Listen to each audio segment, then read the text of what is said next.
Nuevamente, jóvenes, bienvenidos. Ahora, en esta parte, en el tema de contaminación atmosférica, veremos las preguntas que corresponden, ¿no? De lo que ustedes han podido avanzar. Primera pregunta. Correspondiente al ozono, afirmaciones correctas. 1. ¿El 90% del ozono se encuentra en la estratosfera? Bueno, eso es cierto. Hay varias capas en la atmósfera, troposfera, y en la zona superior, la estratosfera, el 90% de ozono se concentra ahí. La 1 corresponde. Siguiente afirmación. 2. Filtra radiación ultravioleta al 99%. Bueno, sí. Digamos que hay 3 tipos de radiación ultravioleta, A, B y C. La A cruza. La B y la C se retienen a nivel de la capa de ozono y eso es cierto. 3. Que tiene que ver con una pregunta de admisión de la 1. ¿Es cierto o no es cierto que la capa de ozono se forma cuando se asocia la radiación ultravioleta con el oxígeno? Y eso sí es cierto. Sí. Pero aquí también hay que agregar algo, que si bien radiación ultravioleta sobre oxígeno forma ozono O3, bueno, reconocemos de que hay gases como el CFC, que esta formación la descompone, que la degradación de la capa de ozono, su disminución en concentración, tiene que ver con el CFC. Esto es como apunte nada más, pero en cuanto a los 3 puntos, ozono, estratosfera, UV, filtra, y también se forma a partir de la radiación ultravioleta y concentración de oxígeno, bueno, eso es cierto. Entonces la 1, la alternativa sería la letra C. Vamos a la siguiente pregunta. 2. Sobre el adelgazamiento de la capa de ozono, justo lo que yo les mencionaba a ustedes, ¿no? Sobre la degradación de la capa de ozono. Veamos las consecuencias. A nivel de la salud, genera envejecimiento de la piel y por ahí daños a nivel ocular, oftálmico. Bueno, la 1 sí es cierto. Sí es cierto. 2.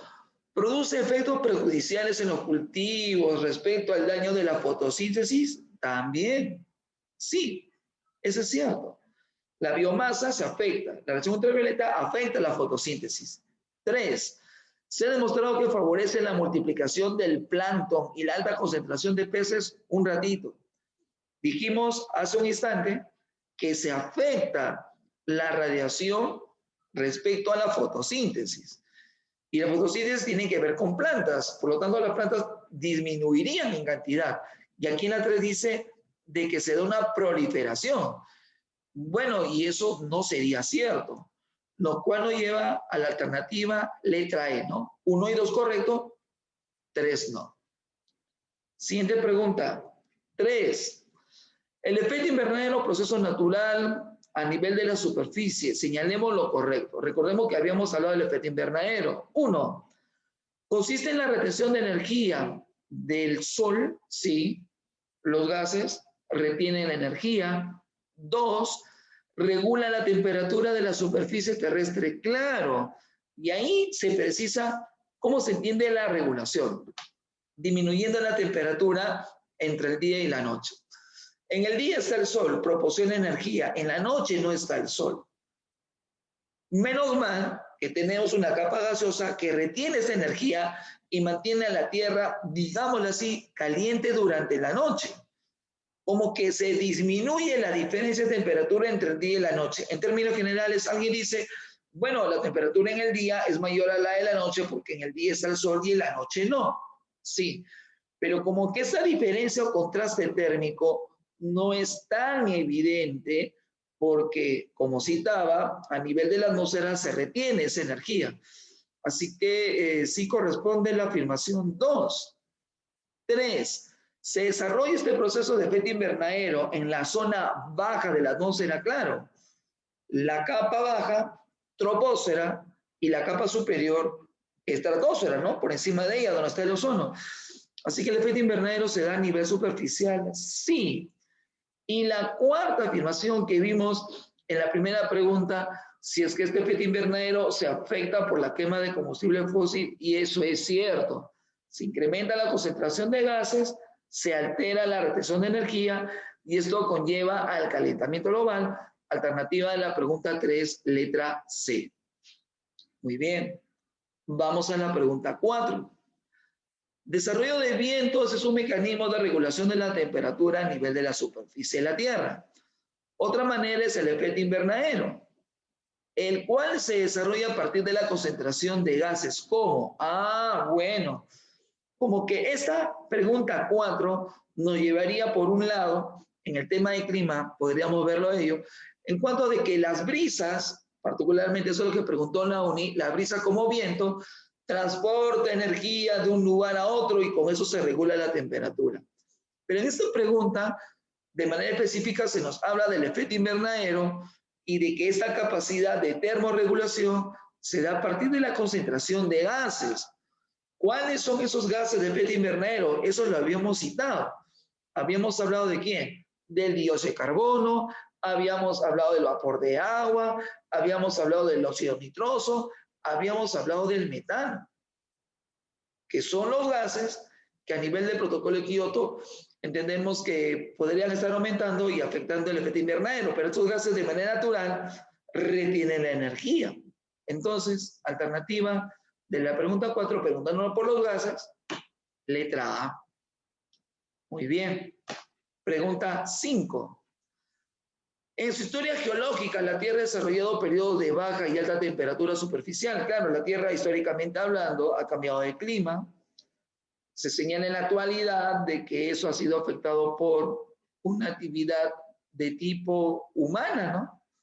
Y eso nos acerca justamente a un examen de admisión de la UNI. Por ahí la UNI preguntaba, por ejemplo, si el tema del calentamiento global, o sea, la temperatura que se eleva en la Tierra, tendría que ver con erupciones volcánicas. Y bueno, los volcanes sí han tenido presencia y tienen presencia a nivel del efecto invernadero en cuanto incorporan gases como, por ejemplo, vapor de agua y dióxido de carbono. Sí, pero es un periodo antiguísimo, ¿no? Antiquísimo, ¿no? Geológico. Pero respecto a la actualidad, la actividad humana es la que ha venido generando ese incremento de gases y hablamos de la quema de combustible fósil, ¿no? O en términos generales se podría hablar de la contaminación, ¿no? Pero el término contaminación es algo, digamos, muy general, porque si tendríamos que señalar aquí en la premisa 5 que si el proceso es natural, sí, pero ha sido afectado por la actividad humana, ¿no? Y se nos pregunta si el proceso que es natural ha sido afectado por algún agente, y el agente que generó ello, o sea, el sujeto que lo ha generado, ha sido pues el hombre. Eso es lo que se viene comúnmente citando. La alternativa de la pregunta 5 sería la letra B. Vamos a la pregunta 6. Consecuencias del calentamiento global, reducción de la masa glaciar.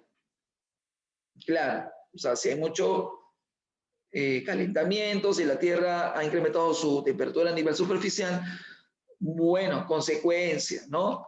El derretimiento de la masa glaciar, su incorporación a la masa oceánica, se eleva el nivel del mar, inundaciones, etc. Sí, pero aquí se nos pregunta por la causa del calentamiento, ¿no? La premisa habla de las consecuencias, pero se nos pregunta finalmente por la causa. Y justamente es lo que estábamos haciendo referencia en preguntas anteriores, ¿no? ¿Es el hombre? Sí, pero ¿a través de qué? Y la respuesta es quema de combustible fósil. Alternativa en la pregunta 6, letra D. Démonos cuenta que las preguntas giran en torno a todo lo que venía preguntando la UNI, y la UNI como que se ha delimitado en hacer preguntas en cuanto a la quema de petróleo, si hablamos de causa del calentamiento global y como consecuencia lo que siempre se señala. Muy bien. La 6 no hay duda, la clave es dado. Entendemos que ustedes en esa parte no se deben de haber confundido, ¿no? Para nada. No hay por qué complicarse. Y en cuanto a la pregunta 7 sobre Kioto, sobre la cual la UNI también ha preguntado, ¿no? Veamos. Primera afirmación. Tiene que ver con una forma de reducir los gases oficiado por la ONU. Sí, la ONU lo promovió. Década de 90. 2. Objetivo, reducir gases. Claro. Kioto apunta a ello. Y eso también, me van a disculpar, permítame, en todo caso, lo plantea San Marcos, ¿no? San Marcos y la UNI como que son muy gemelos en esta parte, ¿no? Entonces la 1 es cierto y la 2 también. 3. ¿Busca reducir CFC? No, no, no, no. La reducción de CFC tiene que ver con el protocolo de Montreal, ¿no? Por la experiencia que uno tiene, a veces uno cuando dice, ¿no? CFC, reducir, proteger la capa de ozono, y dicen Kioto, ¿no? Como que se asocia Kioto con reducción de CFC, y eso sabemos que no es. Es Montreal, que tiene que ver con la reducción de CFC. Así que si uno ve 3, la clave no sería, ¿no? 4. El acuerdo entró en vigencia en el año 2005 y se ha extendido, prorrogado hasta el año 2020. Bueno, sí, ya estamos terminando el año 2020, o en todo caso, tú ya que estás viendo este video, ya lo hemos culminado y estamos en el 2021. Bueno, y hasta la fecha presente, no se tiene conocimiento sobre algo, digamos, oficial en términos de Kioto en cuanto a su cese o el inicio del Acuerdo de París. Eso, al menos para este momento en el cual estamos conversando con ustedes y transmitiendo esta información, bueno, no hay información oficial. Pero sí hay un contenido respecto a lo que estamos citando, ¿no? Sí, vigencia Kioto hasta el año 2020. Alternativa, entonces, de la pregunta 7, la letra D. Bueno, jóvenes, esperemos de que las preguntas hayan estado al alcance de ustedes y la solución ampliar un poco la información. Y bueno, de nuestra parte, de mi parte, sería todo por el momento. Nos veremos en una siguiente sesión de clase. Hasta pronto.